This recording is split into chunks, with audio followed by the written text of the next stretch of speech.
Yo, what's up, everyone, and welcome back to the Locked On 49ers Squad Show. I'm your host, Eric Triple E. Engel. You may know me as the former producer for the Murph and Mac Morning Show on KMBR, or maybe from some of these other Locked On postcasts we do. But today, the Niners, a huge matchup looming against the Rams on Thursday Night Football, prime time in Week 5, and the 49ers have a just smorgasbord of injuries yet again that they will need to rally and recover from if they want to win this game. Hi, everyone. I'm Dwayne Boyd, the four-time Super Bowl winner. Hey, I'm going to talk about the 49er run game. They're going to need that run game this week to come alive to keep the defense on the bench because the Rams' defense is ranked number 9 and Rams' offense is number 2 in the league. So somebody's got to show up this game on the offense in the backfield. Well, with all those injuries, it's just it's going to be a revenge game for Demarcus Robinson, the number one weapon potentially, with all of one catch so far this season. Can he add to that total in Week 5? Locked On 49ers Squad Show starts now. To all the faithful, it's the 49ers Squad. Everything San Francisco 49ers every week. Covering all the big hits and game-changing plays from Levi's Stadium. The way only the Locked On Podcast Network can. For those faithful to the Bay, the 49ers Squad Show starts now. Hey, welcome back, everybody. Thanks for joining us today. Shout out to all our everydayers tuning in on the Locked On 49ers YouTube channel or listening on the Locked On 49ers podcast feed. However you're tuning in, we appreciate it. Make sure you're subscribed if you aren't already. And just a reminder, today's show is sponsored by FanDuel. Right now, new customers can bet just $5, and if your bet wins, you'll get $300 in bonus bets to use across the app. And big matchup this week. Rams week. We've been waiting for this one. The first game that the 49ers have against an opponent that was any good last year, that made the playoffs last year. So this one's been circled on the calendar for a long time, and obviously, anytime the 49ers and Rams match up, it's an ordeal. It's been an ordeal for years and years and years. This has been the week circled every single year on every 49ers calendar or every 49er fan's calendar, and they're not healthy to put it bluntly. The 49ers just a multitude of injuries all the way across the board. Offense, defense, obviously, the big ones, the guys who have been out, the George Kittles, the Nick Bosas, but now this week, Brock Purdy back on the injury list, already ruled out for tomorrow's game. So is Ricky Pearsall, and so is Jauan Jennings. Brian, you started it off. It's going to have to be a Demarcus Robinson revenge game if the Niners are going to have any chance of winning this one. How do you see this one playing out, man, without all these injuries? How do the 49ers make Demarcus Robinson, the target number 1 in this offense? Well, we saw him sky above the Jaguars defense to pull down his lone catch so far this season. And I was a little bit shocked, to be honest with you, that he was playing behind Kendrick Bourne in the last game, because he was the guy that was, by all accounts, the best 49ers receiver all summer long, no matter who the quarterback was in camp. And so with hopefully a healthy, not on the injury report, Mac Jones, the 49ers will get a solid play from Mac, as he's shown in his 2 starts so far this year. And Demarcus Robinson can be that quasi number 1 wide receiver and at least give the 49ers some semblance of a weapon on offense. I haven't been super impressed with, obviously, Kendrick Bourne, some tough drops last week. But I don't think he's a guy that you can count on to be a dynamic playmaker. We'll see what else the 49ers are able to get out there. But I think far and away, Demarcus Robinson is the number 1 wide receiver that's available for this game, with no Ricky Pearsall, no Jauan Jennings out there. The 49ers really missing George Kittle as well. Probably Demarcus Robinson, even still, if it is a revenge game for him and he is sort of the number 1 wide receiver, he'll still be the probably number 2 target to Christian McCaffrey in the passing game, as McCaffrey, leads 49ers by far in reception so far this year. And whether they can get it going on the ground or not, they're going to have to lean on Christian McCaffrey, as they have all year long. He's setting records for how much he's touched the football this season. And, coming into the year, he was the guy that you worried about being hurt. And he's the only guy that's come through unscathed so far, but then his workload is unsustainable too. So it's really touch and go right now with the San Francisco 49ers. And, sometimes these Thursday road games are scheduled losses for teams, and they're so hard to overcome because of the short weeks. And now this isn't a tough travel game for the 49ers to go down to Levi's South and play. There's going to be a lot of 49ers fans in the stands, and it's a familiar opponent. But, man, the deck is really stacked against the 49ers with all of these injuries because it's nowhere near the team that John Lynch was the architect of in the offseason to try to put on the field. Yeah, and I was laughing there when you called it a scheduled loss because we're telepathically communicating because Dwayne and I, right before you jumped into the green room, right before we started the show, used that exact phrase when Dwayne said, "How you feeling about this week?" I said, "Man, it's a scheduled loss." I mean, the Thursday night game when you're this banged up is just impossible. And not only are the 49ers banged up, but it's like to a laughable degree. Like I mean, you're still, we talked about the wide receivers that are going to be missing from today's game. Two names we also didn't mention because they've been missing the entire season are Jordan Watkins and Brandon Ayuk. But when you factor in those guys, the Niners are missing their top 5 pass catchers. Like, at least if I'm being generous, 5 of their top 6 pass catchers. I don't know how you overcome that. I mean, that is so. It's like, who is going to actually be successful with Jake Ton just running around out there as a main target or Demarcus Robinson is your number one? Like, it would require like a Tom Brady like effort to be able to turn that cast of characters into like a winning football team in my mind. So Mac Jones was drafted as the heir apparent to Tom Brady. I don't think we're going to get that kind of a performance from Mac in this one, although he did look pretty good. He looked serviceable, at least in his starts. In this week, worth noting, 3 full practices. As Brian said, he's not on the injury report. That leg should be just fine. But I'm still pretty worried about how this one is going to go, man. And specifically, I know, Brian, you're really keen on how this 49ers pass protection is going to hold up against the Rams. And I kind of want to get both of your opinions on how you slow them down, because the Rams have sacked the quarterback a ton this year. Dwayne, let's start with you. You played the position. How are you going to slow down the Rams D line? Well, first of all, if I was Kyle Shanahan, I would go with either 12 personnel, which is 2 tight ends and 1 running back, or I would go with 13 personnel with 3 tight ends and 1 running back. I would load it up, and then I would run the ball and try to keep get into that favorite position where I'm 3rd and 2 or 3rd and 3, and then throw the ball. So you want to be able to control the line of scrimmage, and that's something they haven't shown yet. And I don't think they'll hold up very well against that defensive front of the Rams. It comes down to a position battle, the offensive line against the Rams. I mean, our defensive line against the Rams' offensive line. That's what it's going to come down to. And we said it earlier, this is week 5, so you're looking at a lot of young people playing. So it's preseason game number 5. That's what it's looking like right now, because there's no starters for the 49ers that's left in there to play. I mean, it's almost like last year, like all the nightmarish scenes from last year with all these various injuries are just coming back to haunt the Niners this year. It's been kind of bubbling under the surface, and the 49ers have been able to keep winning games and stay afloat regardless of the injuries that they have sustained this year so far, which they've already won a game without Brock. I mean, it's been a lot. But again, we kind of said this at the time. A game against the Saints is not the same as a game against the Rams. And if you aren't healthy, going up against a team like the Rams, who I think are a playoff team, I think they're probably the best team in this division. It's going to be really hard for the 49ers to win this one, even though it is down there in SoFi, and the faithful always take it over, and we'll get all the memes of Kyle Shanahan holding Sean McVay's baby, or Sean McVay's face plastered on top of a little baby. We'll hear all the jokes, but it's been a little different. It's felt a little different in recent years. It doesn't quite feel like Kyle Shanahan has that same ownage. Brian, how do the 49ers get back to owning the Rams down there in Rams house, as they like to say? Well, I'm seeing in the chat something that I've been sort of kicking around the idea of, and especially without Pearsall now, that's another weapon that has just a little bit of speed and dynamism. Like, the 49ers have not looked like they have dynamic weapons on offense, and you can't go to Deebo Samuel to try to say, hey, will you just please make a play? We're going to get the ball in your hands, do something, right?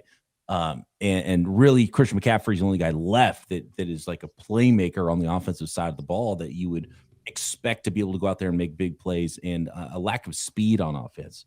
And the idea that maybe you could utilize Christian McCaffrey, move him around in that sort of wide back role, and it's kind of he hasn't been quite a wide back so far this year, even though they've thrown the ball to him a ton of times. But could you lean even further into that? And maybe that means you see more Brian Robinson, but Isaac Guerrero, and what about the rookie Jordan James? Yeah, we haven't seen him at all. Get some young legs out there on the field. Get some guys with some speed out there, and see if you can create some of those big run plays that Kyle Shanahan was talking about that they've been missing on the offensive side of the ball this week. And you drafted Jordan James, and he had a good camp until he broke his finger. And according to John Lynch, they probably wouldn't even have traded for Brian Robinson, and Jordan James would be the number 2 running back right now for the 49ers if he didn't get hurt in camp. So let's see what he's got. Give him a uniform. He's been a healthy scratch. Isaac Guerrero obviously has some speed. The 49ers need some more speed out there on offense. And so I would like to see some of those young guys utilized. And if that means Christian McCaffrey carries the ball less as a running back and is featured more as a wide receiver, then so be it. I'm down for that. I think that's the best path forward for the 49ers on offense.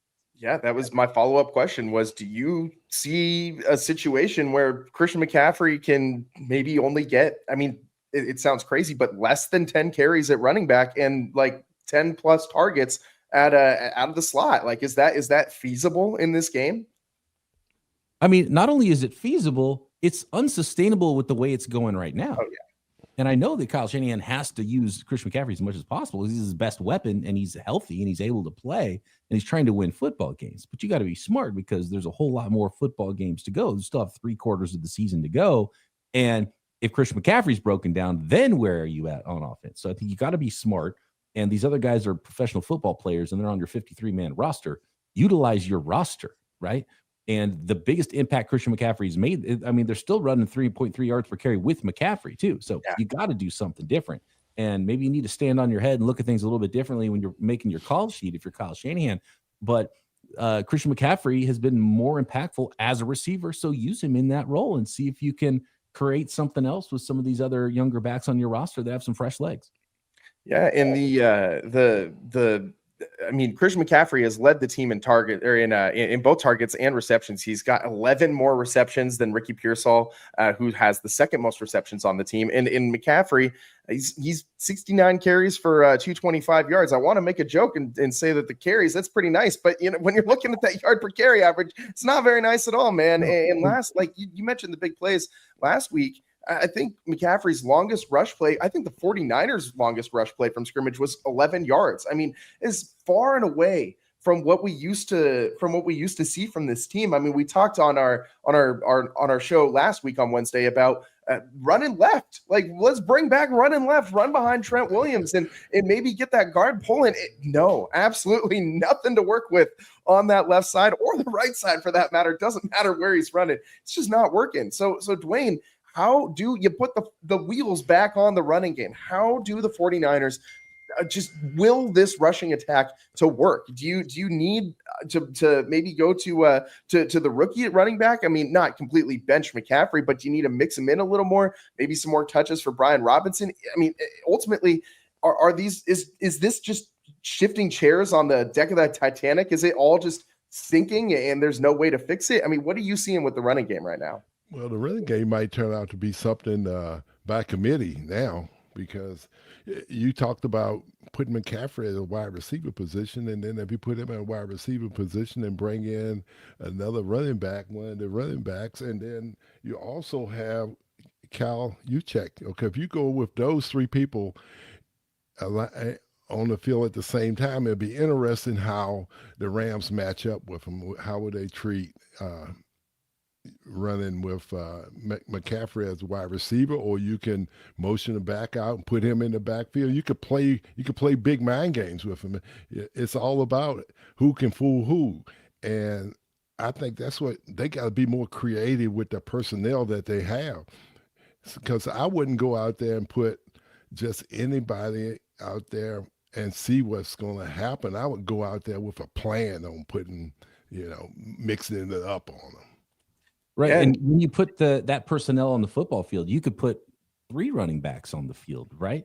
Yeah, And a tight end. And then all of a sudden you motion use check down and he can play like an H-back tight end role. Or then you can motion Christian McCaffrey into the slot and you still have a fullback and a tailback to hand the ball off to. Or you can go do a tailback. Or, there's a number of ways you can do it if you're the 49ers to try to get some numbers and try to scheme something in your favor when you are, so far behind the 8 ball with your roster and all the injuries right now. And you got to try something because you got to try to find an advantage if you're Kyle Shanahan, because you obviously aren't just going to roll out there with your best 11 and roll through teams like you might have thought you could originally with this offense. Yeah, well, you talk about the best 11, so you want to go with the best personnel in that 11. So would you look at it that way, like we said, with the running backs, with you check out and a backup running back in? We don't know if it's going to be Robinson or who, but then you throw in a tight end. Now, like I said earlier, I want to be able to go into this game and control it on the ground and leave our defense, the 49 defense, on the bench as long as you can. You can't put them out there and let them go for 20 plays a game because they don't have it. They don't have the backups that you can play against the Rams for a 20-play drive or a 25-play drive. You don't want that to happen. It'll be a high-scoring game if it does. Yeah, at least the Rams will score a lot of points if that happens. I think if you leave the Rams offense on that field, I think that's going to be really important for the 49ers in this one. The defense has got to find success early on down stopping the Rams run game, because if you get into 3rd and short, 3rd and medium, and this 49ers pass rush is going to be hard to get home to Matt Stafford with, even though Stafford is kind of a statue at this point in his career. The Rams offensive line has done a decent enough job of keeping him upright, and he's got that lightning quick release. He's got great ability to progress through his reads. He's going to get that ball out quick. And I think if you give him the opportunity to pick apart this 49ers defense without having a Nick Bosa to move him off the spot, he's going to cause a lot of problems for you. And not to mention, Puka Nacua is averaging over 100 yards a game. Like, this guy is going bananas. He's only got 1 touchdown, but 500 yards already for Puka Nacua. I mean, Diamador Lenore can only cover a guy for so long before he's going to eventually find himself open. If the 49ers are not able to collapse that pocket at least a little bit around Stafford and force him to throw the ball with under 3 seconds, I mean, you're going to see Nacua running wide open a lot in this one, I think, unless Diamador Lenore plays the absolute game of his life. So that's a matchup I'm really going to be tuned into, is the Nacua versus the Lenore matchup. I think there's a lot of juice to that too. I kind of expect some feistiness between those two guys for sure. And it's just going to be, I think, a really tough game for the 49ers to win. Ultimately, I still feel like this one's a scheduled loss. I mean, it's going to be, you're going to need everything to go the 49ers way. I can see a lot of paths to victory for the Rams. I can really only see one for the 49ers. It's like there's that one universe in which this will work out, and we're hoping that this is that's this universe, right? Like that's the one that we're currently living in. So the Rams and the 49ers facing off tomorrow night on Amazon Prime. Everybody loves games on Amazon Prime, right? And in prime time. And man, I can't.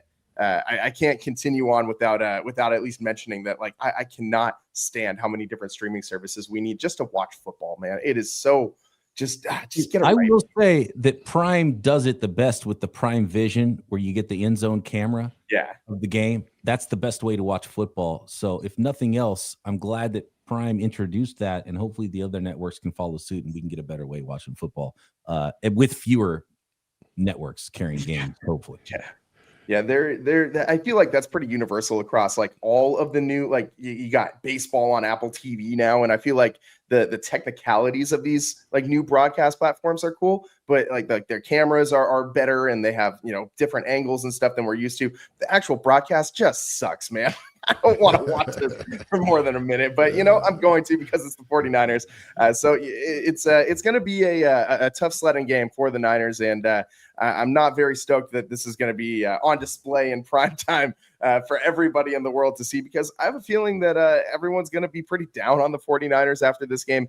I honestly see like a 2 to 3 touchdown loss for the 49ers on deck. I do not think this is going to be close. I think the 49ers are just going to absolutely get run out of the building down there in SoFi. And it's going to be painful. That's at least what I'm bracing for with all these injuries. Why don't on the other Eric, calm down. We still got 30 minutes of the show. You don't want people bailing out with a prediction like that this early. I was just going to say, maybe we punt this conversation for a little bit later on down the show, and we'll get to our predictions as we usually do a little bit later on. But ultimately, very, very, very tough matchup ahead for the 49ers on Thursday against the Rams. And how is that? We've talked a lot about the general overview of how this game is going to look. Let's get into some of the nitty gritty. Like, let's get into some position groups that we need to watch for, who on the defense needs to step up to be able to limit this Rams offense, and more. Let's get into all that next on the other side of the Locked On 49ers postcast. Oh, Locked On 49ers squad show. I'll get that right eventually. Today's show is sponsored by FanDuel. The NFL season is here, and FanDuel has an offer you don't want to miss. Right now, new customers can bet just $5 and get $300 in bonus bets if you win. That's right. Pick a bet, put down $5, and if it hits, you'll unlock $300 in bonus bets to use across the app. And let me tell you guys, we're talking all about the usage of Christian McCaffrey in this upcoming game.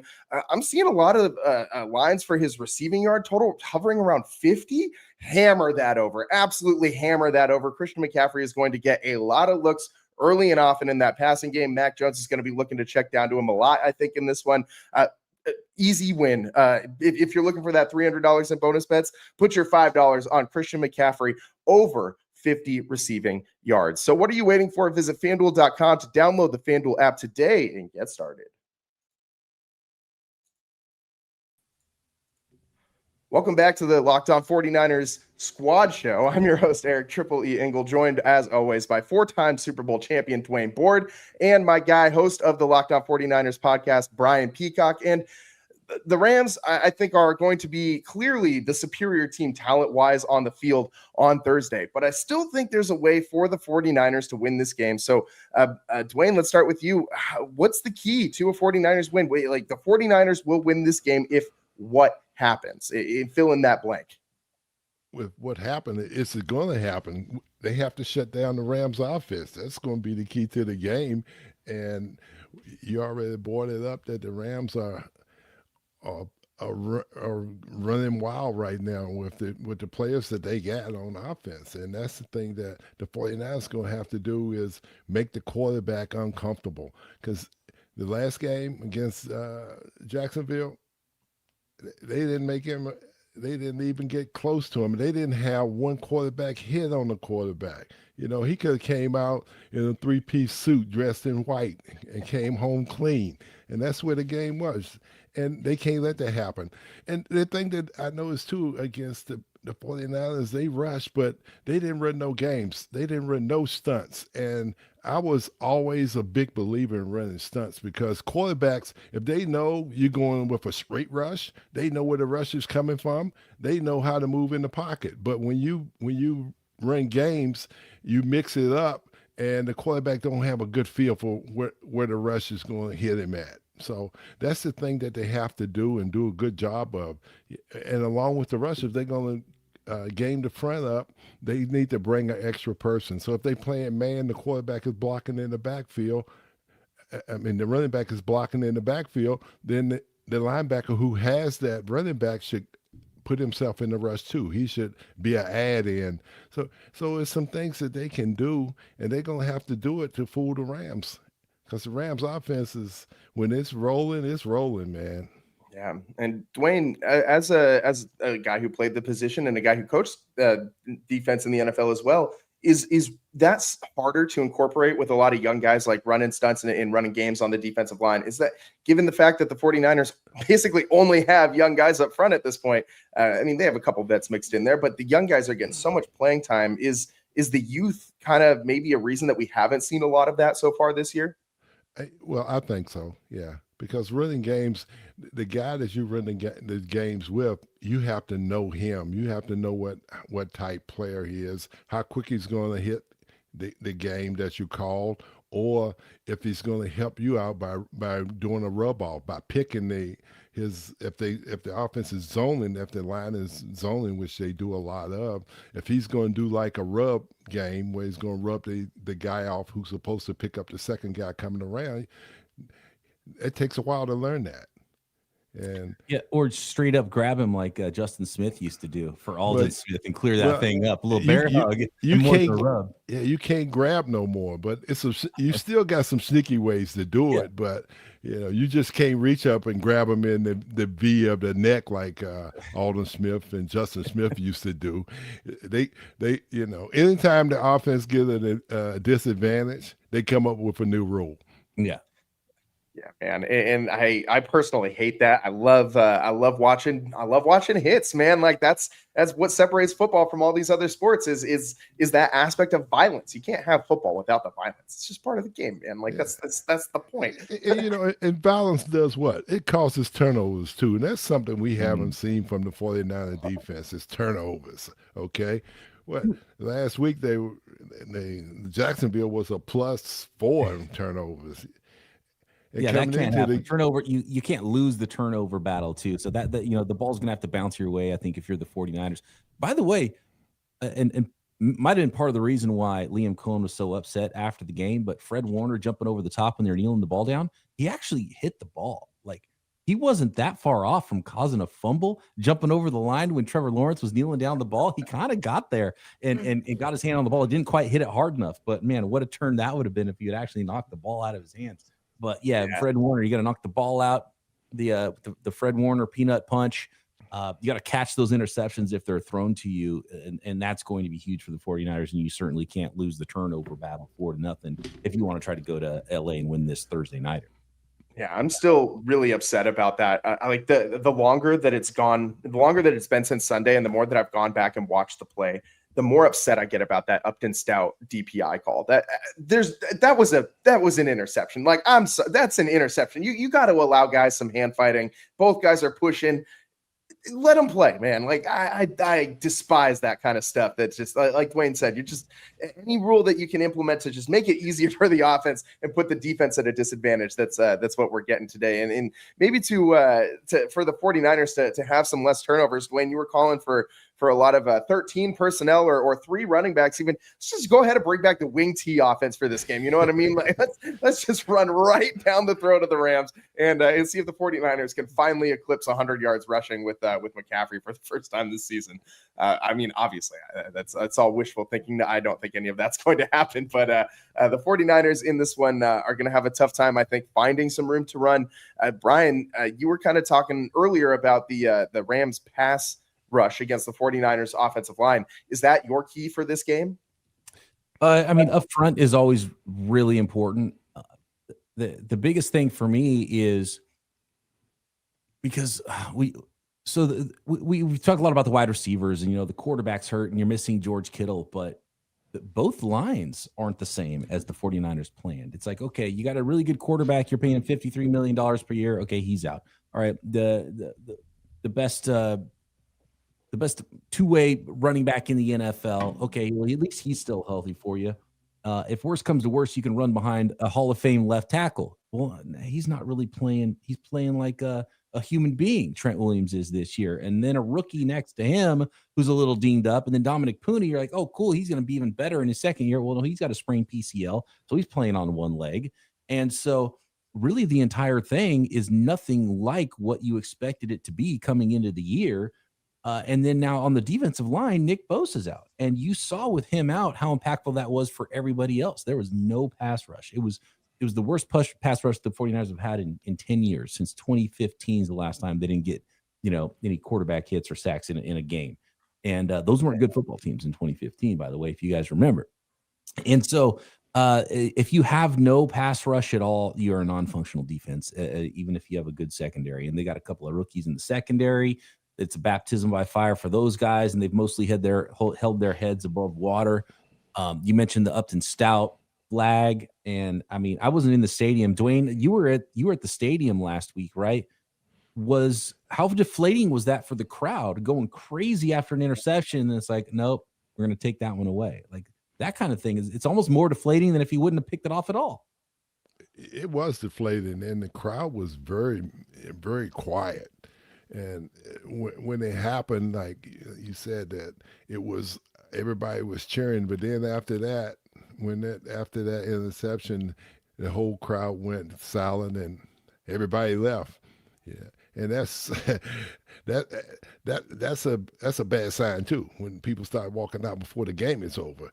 Yeah, that's what they're supposed to do in LA. You don't do that. Yeah, I know you do that in Niners, LA. Giants fans, they stay the whole game. They don't leave early like those Los Angeles fans do. So that's a bad sign. Yeah, but it goes back to, man, if only the 49ers could have made a play at the end. The game was close. You know, they had the last drive going, and all of a sudden, Purdy, he fumbles, and that really took the air out of it. Did Purdy look like? And I know you guys probably talked about this a lot in the post game show with Croc, but like Purdy clearly wasn't right last week, right? Like he wasn't stepping into throws, he wasn't moving around like normal. So there is an opportunity that, look, Mac Jones at least healthy could give you a little bit better look at quarterback this week, and he actually has a real offensive coordinator now versus when he was thrown to Kendrick Bourne when they were both with the New England Patriots. So I could see where they would at least be able to scheme some things on offense and score a few points. But as you mentioned there, Eric, talking about the 49ers pass rush, and it's like, can they stop the Rams? Like, what's that look like for them stopping the Rams? Is Renardo Green going to be out there?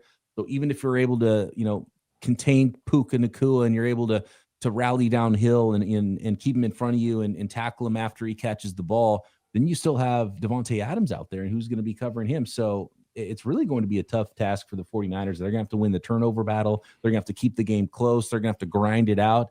And I think there is, oddly enough, one phase of the game. Now, the Niners lost all three phases against the Jaguars last week. Oh, don't remind me about the kick return. But hey, the Rams are one of the few teams in the NFL that has a worse special teams to the 49ers. Can they win that phase? And possibly that makes the difference for the 49ers.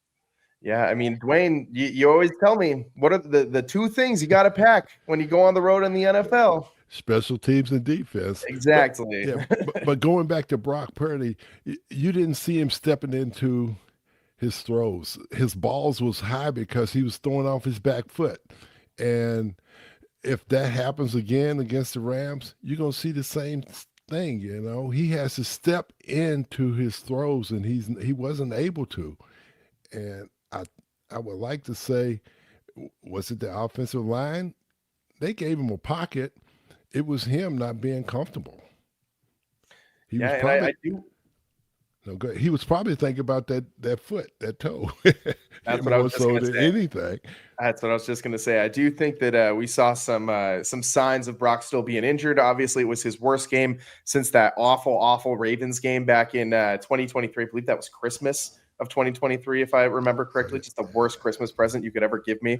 And Brock, I mean, he looked horrible in that game. And if I remember correctly, he was shaken up in that game as well. And I don't think that it's going to be a similar performance that we see from Mac Jones coming up. But here comes that question that nobody wants to talk about, that a segment of the 49er fan base will not let go. Brian, I think even some people might be able to misconstrue what you said earlier just a minute ago. Is Mac Jones, is his candidacy to be the 49ers starting quarterback gonna grow? Is he gonna be able to outplay Brock Purdy and prove once and for all Kyle Shanahan wanted him since the beginning and he's the better quarterback for this offense?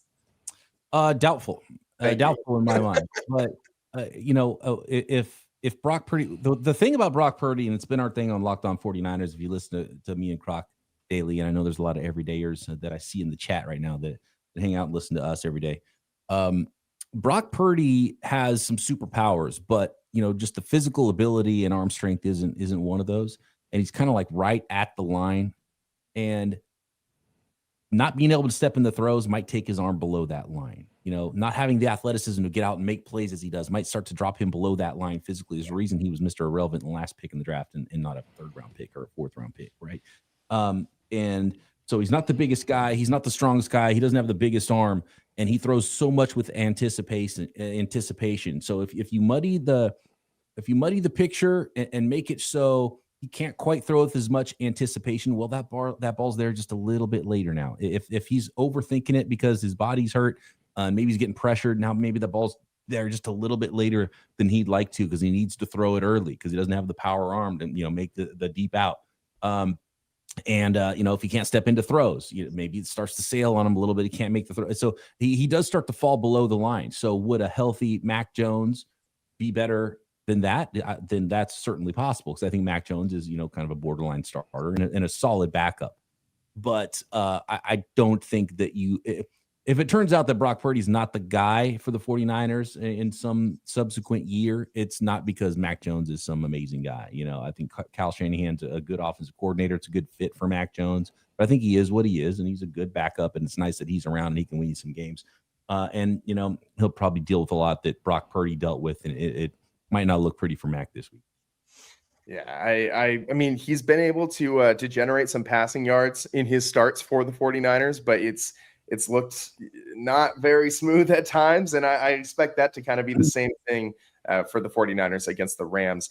If it just going back to the superpowers thing, I feel like if you had to draw a comparison, right? Like Brock Purdy isn't Superman. Like that's Patrick Mahomes, right? The guy who's going to make the diving sidearm no look pass somehow, and it's going to be completed for a 40-yard touchdown. Brock Purdy, that's Superman, right? Brock Purdy is more like Reed Richards. He's Mr. Fantastic. He's got that crazy smart brain, and he's going to dissect everything, figure it out. And Reed Richards, Mr. Fantastic, has the least cool actual superpower of all time. He's just stretchy.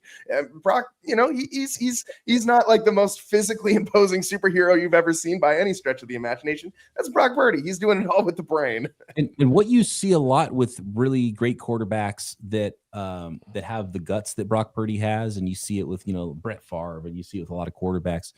You can throw interceptions because you have the guts to let it fly and let that thing go, and it's why you can hit those tight window throws over the middle of the football field, because you have the guts and you have the ability to make that throw, and you're not afraid to sling it. Some quarterbacks, it's why Trey Lance is not here, because he wouldn't even let the thing fly when he needed to, and Brock Purdy's willing to let it go.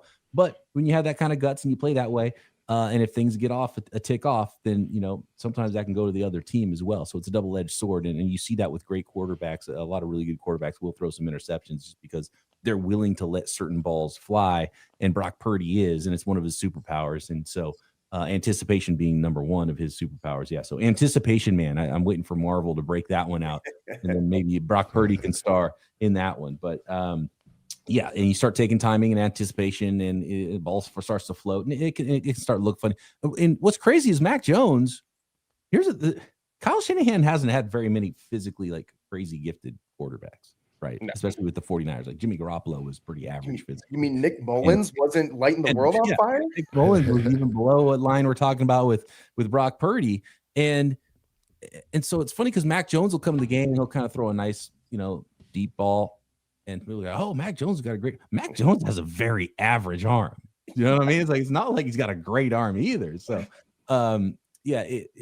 But Mac Jones can throw the ball a little bit. But Mac Jones will throw it. Mac Jones tried to throw the game away against the Cardinals, but then he was able to put the drive together when the Niners defense gave the ball back to him again. The Cardinals could have ended that game. Oh, and Robert Saleh's unit gave the ball right back to the 49ers, and then they were able to go march down there and win it, but they almost lost it from an interception. So, Mac will throw some interceptions as well. So definitely have to calm down on that. But he's a nice backup for the 49ers to have right now, and a nice fit for Kyle Shanahan. And he's probably glad that he has a real offensive coordinator now. Now, who's the next man up? You talk about Adrian Martinez. Yeah, they got no choice. That's the third guy. I thought he might start last week with how injured both of the 49ers quarterbacks were. He's got some athleticism, at least. California kid. California kid, went to University of Nebraska, and didn't he? I believe he was the MVP of the UFL, correct? I believe that's correct. Yeah. I mean, an MVP of something or other, you know what I mean? But he got some kind of experience, right? I just don't want. I hope that it doesn't come to that. Did they win the UFL championship then? His team? That's a good question. I'll have to get back to you on that. Because, If he did, he's got more rings than Kyle Shanahan. Oh man. Oh, that's a low blow there, but you could be right. He might have more than Kyle Shanahan. Yeah, Did they even give you a ring, or you get a belt? I don't know if they have the budget for rings over there. Maybe like ring pops, like the candy, like maybe they get you some ring pops. I'm sure that they have that in the UFL budget. He did win the 2024 UFL champion, played for the Birmingham Stallions in 2024, led the league in rushing yards as well as making the all UFL team, earning the season MVP, championship game MVP. And so, I mean, he's checked all the boxes in the UFL. Maybe, I don't know, man, it would give you something that you haven't seen since, like Colin Kaepernick in the 49ers uniform, which is an actual mobile quarterback. So that would be an interesting thing to see, I think, in this 49ers offense. Well, look, Brock's out, so he's going to be the backup, and Mac Jones is already dealing with the sprained PCL, so it's not out of the realm of possibility we might have a Adrian Martinez sighting this week. He might get that running game going that we've been looking for, right? Dude, and look, if he plays, I expect to see the same stat that you see every week with a Kyle Shanahan quarterback. It's like, hey, he's top 5 in the NFL in EPA, right? Like, I'm tired of seeing the EPA stat. Every Kyle Shanahan quarterback leads the league in EPA. It was the same with Jimmy Garoppolo, and it's been the same with everybody. So, we'll see if that Kyle Shanahan can keep that going with QB number 3 if he ends up playing. It'd be interesting if he was to play. You probably hope that's not the case if you're a 49ers fan, because the game's not going right for you. No. And last week we briefly touched on this earlier, but last week the 49ers somehow still had a way to even be remotely in that game at the end, which if you're playing a good football team and you're losing the turnover battle 4-0, you're not in that football game in that final possession. Like, the final possession does not matter usually in a game where you're losing the turnover battle like that. If the 49ers lose the turnover battle to the Rams 4-0, the Rams aren't giving you a free 100 yards and penalties like the Jaguars did last week. The Rams aren't going to just like sit down on offense and just kind of sit on the ball and not really do anything for the entire second half. You're going to have to find a way to actually play some decent football and keep this game competitive throughout, not shoot yourself in the foot. You can't beat yourself today or tomorrow if you're the San Francisco 49ers, because the Rams are absolutely not going to give you an opportunity to beat them if you're too busy beating up on yourself all day. So I think that's going to be a big key in this one. The turnover margin specifically is, I think, going to tell the story in this one. That's how the 49ers are going to be able to get enough offensive opportunities, because I think you're going to need some turnovers in plus territory. If you're able to set your offense up with a short field a couple times, maybe you are able to punch some of those in for touchdowns, and instead of trying to bank on Mac Jones leading a long drive down the field. I think that's not going to happen too often against this Rams defense. Hey, so. and Matthew Stafford is one of those quarterbacks I mentioned. He's got guts. He'll throw a football to the other team occasionally. And if he does, the 49ers need to catch their first interception in whatever it is, 12 games. Yeah, please end this drought. I mean, I feel like the secondary is too good to go this long without a pick. Well, if we can get to him and hit him one time, I would take one shot. Somebody's got to be a sacrifice, okay? I'll hit him in his back, because didn't he open the season with a bad back? Man, take the 15. It'll be worth it. I can hear Ronnie Lott's voice echoing through right now on the Locked On 49ers squad show. Let's hands in the chat. Who's shocked that Dwayne Board says, let's take a 15? He played some physical NFL football back in the day. Hey, that's playing defense, That's what you get. Somebody got to take one for the team. I love it. I love that too, man. Then who's the backup for the Rams? Next guy up, right? It's Jimmy G, isn't it? Jimmy G, that's what I'm saying. Maybe they'll try to run a screen and Jimmy G throw one out there for. How about that? How about a second half Jimmy G versus Adrian Martinez? Let's go. Oh, man. I think it would be a fair assessment to say that you're going to see a lot of hospital balls if that's the case. and hey, the 49ers, we could use the Jimmy Garoppolo hospital ball as long as it's him throwing it on the Rams and to the 49ers defense. I would love to see him sail a receiver by 20 yards and just throw it right into the safety's breadbasket. That would just make my day. I would love to see that, but I do expect the Rams offense to operate with a lot of efficiency. I expect Matt Stafford to be sharp and hit his targets. I expect Puka Nacua and Devontae Adams to be open because Matt Stafford will have time to throw. And that's what I think is going to happen. But let's get into all these predictions next. We got to give our predictions for what we think the final scores for this game will be, as well as who's going to come out on top. I've already kind of given you guys mine, but we need to know what Dwayne and Brian are thinking. So let's get into that next here on the Locked On 49ers Squad Show.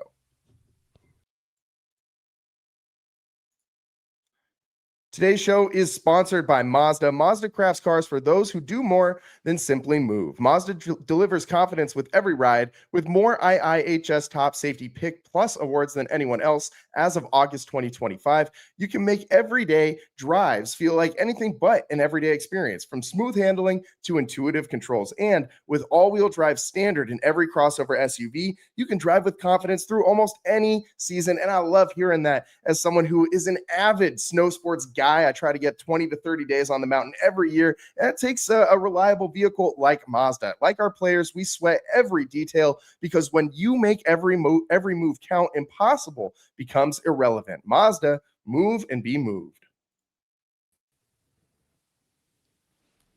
Welcome back to the Locked On 49ers Squad Show. I'm your host, Eric Triple E Engel, joined by four-time Super Bowl champion Dwayne Board and host of the Locked On 49ers podcast, Brian Peacock. And guys, I've already told you what I think is going to happen. I think the Rams are going to run roughshod all over the 49ers, and I got a pretty big margin here for your final score. I'm thinking it's going to be like a 31-14 kind of game. And I know that sounds pretty terrible. I don't want to be the Debbie Downer of the group, but I think it's a multi-touchdown, multi-score victory for the Los Angeles Rams. Are you guys? I hope you guys are feeling. I need you to fill me with some confidence, because I'm not feeling very confident in this 49ers team right now. Do you guys have some good news for me? Or Brian, let's start with you. What do you think is going to happen on Thursday?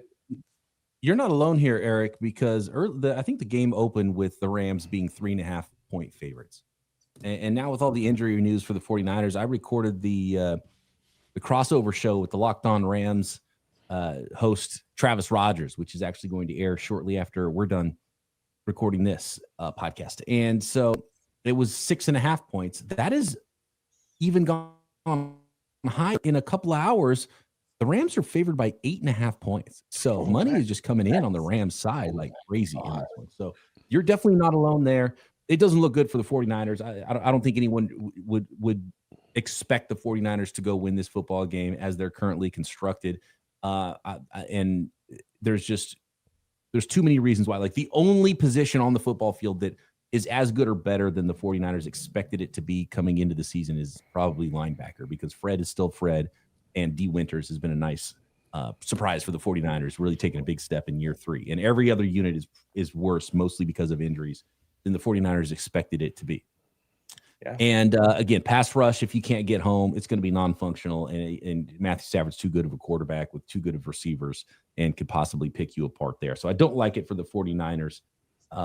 But can you grind it out? Can you keep it close? Can the ball bounce your way? Can you win the third phase and win on special teams? Can you get the ground game going maybe a little bit? Can you hit a big play here or there? Kyle Shanahan's going to probably go deep into his bag against Sean McVay here. I think the 49ers can do an okay job stopping the run right now. I think their defensive line is much more suited to stop the run than it is to get after the quarterback right now. And then maybe create some third down plays and maybe bring some extra pressure and Robert Saleh do his magic, get in his bag and scheme it up on the defensive side of the ball. You know, a lot needs to go right for the 49ers to win this football game, I think, on Thursday night.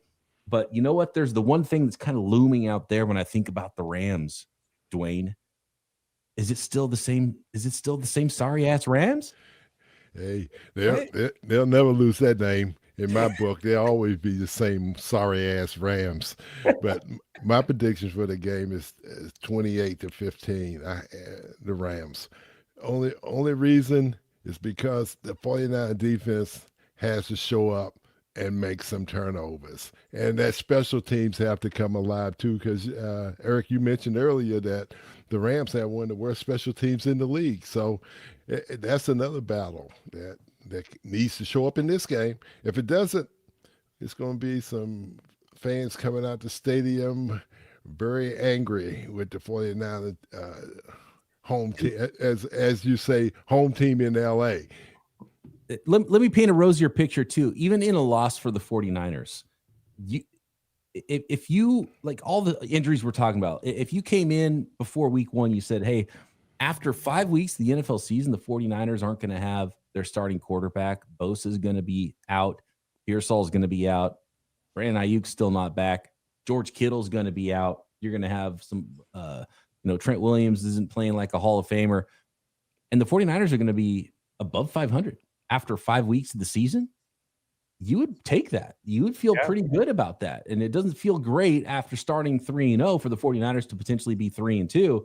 But the other bright side of it is with all the guys who aren't playing, can you get right? You've got the mini bye, you got the extra time after a short week Thursday night game. Can you get through this? And all of a sudden, week 6, maybe you get George Kittle back. And you're looking at the Tampa Bay Buccaneers, you're thinking, oh, this team's actually starting to look a little bit more healthy and look a lot more like the team we expected it to look like on paper coming into week 1. And then you feel a lot better about things, even in a loss. Can you use this week to get right, get healthy, and you're still above 500 with a winnable schedule the rest of the way. So that's the bright side of this, even if, clearly everyone's picking the Rams as they should this week.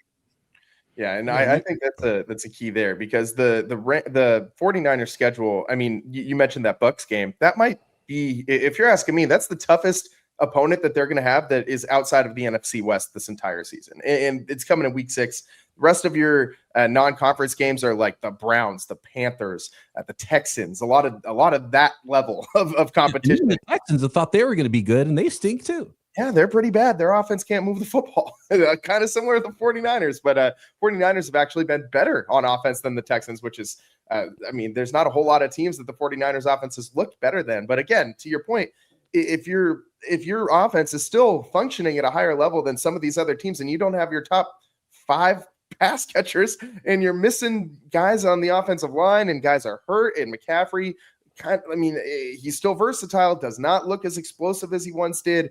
It's amazing that they are as, that they're even able to win a football game. It's night and day difference from last year, right? Like last year, this team could not weather the storm with the injuries. They could not find a way to still go out and pick up a win on a Sunday, but this team has been able to do it. It's just the next man up mentality, but it's also, I think, got to be a little bit more than that, right? Like the personnel this year is a little bit better than it was last year, and it's eventually got to reach a tipping point. And I do wonder if this is that tipping point, and because without all these main pass catchers on the offense, like I just don't know who's going to win a route. Who is going to be able to get open for the San Francisco 49ers within, 3 seconds or less, because Brock Purdy's not, or Mac Jones is not going to have a lot of time to throw that football in this game with this offensive line the way it's been. I just don't have a lot of confidence. And I guess this question can be for Dwayne or for either of you, whoever wants to answer it. But you guys, I've heard both of you say, you got to make a big play, especially on special teams. I have zero. If I could give you a number lower than 0, that is the amount of confidence that I have in this 49ers special teams. It's been atrocious. It's been abysmal for these last couple seasons. How do they turn it around just in 1 week and be able to have a successful week if they've been so bad for so long? You're talking about the defense now. That's what's going to have to show up down in LA.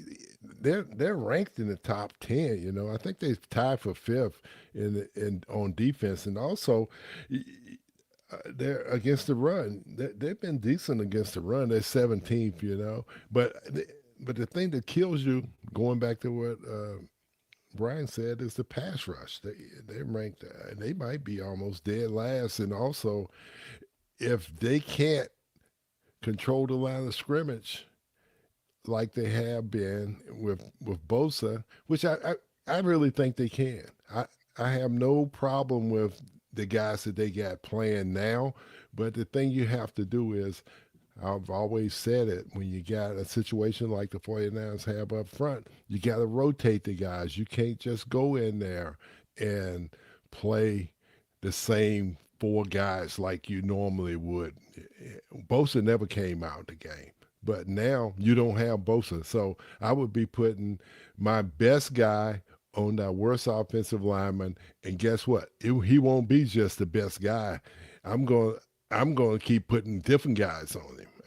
and work him over. You got to find a weakness in the offensive line and work it. You just can't go in there and say, hey, we're going to line up and everyone stay in their normal position. I'm going to bring my best rusher and put him on that worst guy. And if he can't do it, I'm going to put another guy on, another guy. Because the Rams are going to move our best guy around. What's his name? Jared Verse. Jared Verse. They're going to move him. They're going to move him around to create some problems for the 49ers offense. Did you see the hit he put on the Colts center last week? He was kind of rushing over the A gap, and he just annihilated the center. He did. He just flattened the guy. I'm sure. I'm sure that that offensive lineman had a rough week in practice. Brendle's watching tape. He's great. Here we go. Jake Brendel shaking in his boots down there in Santa Clara watching the game film. I mean, anchor's not his strong suit either. Nope. Speaking of strong suits, I think he should take a page out of Gogan's book, put some hot sauce on his gloves, and poke the guy in the eyes. Oh my God! We're taking 15-yard penalties. We're poking guys in the eyes with hot sauce. That's real football right there. Let's go. It is. That's real football. It's true football too, because guys did it back in the day. You got to call up Jerry and get him to give some of that stickum to Demarcus Robinson while we're at it, and hope that he can come with so he can hold on to the ball. Yeah, man. Yeah, I mean, the 49ers are going to need a lot of help this week or tomorrow night. I keep saying this weekend. They're going to need a lot of help on Thursday Night Football. And we keep talking about the 49ers needing to find a way to pressure the quarterback. They only got 5 sacks all year, and I have even worse news. 2 of those sacks are from Nick Bosa, and obviously he's not healthy. So you only have 3 sacks in total from the San Francisco 49ers from guys who are actually going to be playing on Thursday night. Only 2 of them are from the defensive line, and they're both from the same guy, Bryce Huff. You only have 1 current defensive lineman on this team who has a sack this season. That's so bad. We're entering week 5. You got to find a way to get pressure on the quarterback, and they have pressured the quarterback a lot more than this. But it's you got to get home. Upton Stout has the 1 sack that was unaccounted for in that description. By the way, bring some heat from the secondary. You gotta bring a blitz. You got to take the pressure to the Rams, and you can't just sit back and let a guy like Stafford with receivers as good as Puka Nacua and Devontae Adams pick you apart. And they will pick you apart if you give them that chance. Got to take one last quick break here. We'll wrap up the show, put a nice bow on it on the other side, and get in some final thoughts before we wrap this one up. Don't go anywhere here on the Locked On 49ers Squad Show. Today's show is sponsored by Monarch Money. Most people can't name all their financial accounts or even what they're worth, whether it's 401ks, properties, or investments. And when you don't have the full picture, you can end up leaving money on the table. That's why there's Monarch Money, an all-in-one personal finance tool that brings your entire financial life together in one clean, easy-to-use interface on your laptop or on your phone. Monarch does the heavy lifting for you. You can link all your accounts in minutes, see clear data visuals, get smart categorization of your spending, and finally feel in control of your money, all without ever touching a spreadsheet. And I tell people all the time, I am very mathematically challenged. I got a degree in words, not numbers. I suck with spreadsheets, math, anything of the sort. Addition, subtraction, doesn't even need to be complex math for me to screw it up. Apparently, I flubbed my words too. But point being, Monarch helps you bypass all those silly mistakes that I know I'm going to make, and it does all the hard work for me. So don't let financial opportunities slip through the cracks. Use code LOCKEDONNFL at monarchmoney.com in your browser or half off your first year. That's 50% off your first year at monarchmoney.com with code LOCKEDONNFL. Welcome back to the Locked On 49ers Squad Show. I'm your host, Eric Triple E. Engel, joined by Dwayne Board, 4-time Super Bowl champion, and Brian Peacock, host of the Locked On 49ers podcast. And today, the Niners, very injured, going down to LA and gearing up for this matchup tomorrow. The 49ers' third matchup already against an NFC West opponent. They won the first 2. I envision this one going much, much, much differently. Unfortunately, all three of us kind of said the same thing, and I think that that's indicative of how the 49er faithful are all feeling right now. I don't think anybody's really confident going into this one. So let's hope for a nice, it's too early to call it like a Halloween surprise, like a harvest festival surprise for the 49ers or something down there in LA. I mean, I don't expect it to happen. I think the 49ers are going to just get whopped in this one by the Rams, but we've seen stranger things, right? I mean, Dwayne, Thursdays are weird. It's a short week for the Rams too. Yeah. You know, there's probably they don't have as long as an injury list as the 49ers do, but I'm sure there's some guys that don't feel great coming back from Sunday, playing again Thursday.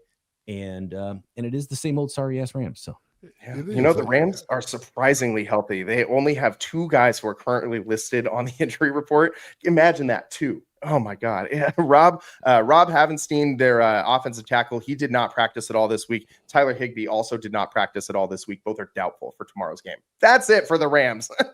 What a nice life that must be. Hey, hopefully, last week the 49ers had that look past me game against the Jacksonville Jaguars, and maybe this will be our trick or treat early Halloween. Pull something out that bag. Right, they got slapped in the face and like, wait a second, what are we doing here?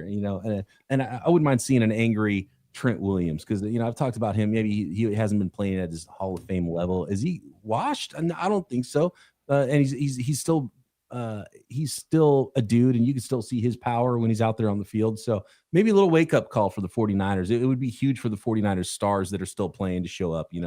Fred Warner to get his hands on a football and create a turnover, for Trent Williams to be Trent Williams and knock around that young Rams defensive line and to get some of those old big run plays going to the left with Christian McCaffrey showing up. There are some paths to victories that are just pretty narrow. Yeah, we'll see what happens tomorrow. That's about all the time that we got for you guys on today's Locked On 49ers Squad show. 49ers taking on the Rams tomorrow night, prime time on Amazon Prime. Thursday Night Football. I believe they're wearing the is it just the Rams wearing the Rivals uniforms? Or I think the 49ers are busting out that all-black Rivals uniform as well. Are they? I thought that was only for week 18. But they've kind of been doing like the color rush thing on Thursday night. So maybe the 49ers will be wearing something. I know. Didn't Tampa Bay come out with the popsicle? Popsicles against the old school Seahawks Tampa creamsicle jerseys this week, which is a good look. Both those teams were terrible in those uniforms when they used to wear them, though. So, but it is a good look. Yeah. And so I did just check. I thought that I had heard I heard somewhere that they were wearing the Rivals uniforms this week. They're definitely not doing that this week. They're wearing the typical road whites with the gold pants, and the Rams will be in the blue, royal blue with the bone white pants, as they call them. So gotcha. That's what we get. So I don't know where that nugget came from. I just I don't know. Just pulled that out of thin air, I guess. Well, last week the Cardinals had theirs last Thursday. They did. I'm not sure how I felt about those. Those were kind of they looked like somebody came by with a bucket of mud and threw on their uniforms and warm-ups. Close up, it's a little weird, but far away, I think they do look good. And the Cardinals uniforms are kind of boring anyway, so kind of spiced them up a little bit. I didn't hate it. The helmet was cool. I thought the helmet was cool. Yeah, I thought the uniform was. Yeah, I thought the helmets was great, but the uniforms was dirty. It kind of looks like you got splattered by a truck going forward. Like I thought Gogan went by and splattered him with hot sauce. Oh yeah, it was Gogan. It was Gogan. That's a good place to end for today on a Kevin Gogan note. And hopefully the 49ers offensive line can play a little bit like Gog against the Rams, open up some of those rushing lanes for Christian McCaffrey. We'll see if they can do it tomorrow night against the Rams. It's all the time that we got for you guys today here on the Locked On 49ers Squad show. I'm your host, Eric Triple E Engel, joined by Dwayne Board and Brian Peacock, as always. For all of us here on the show, thanks for tuning in. We'll see you guys next time. Peace. Later.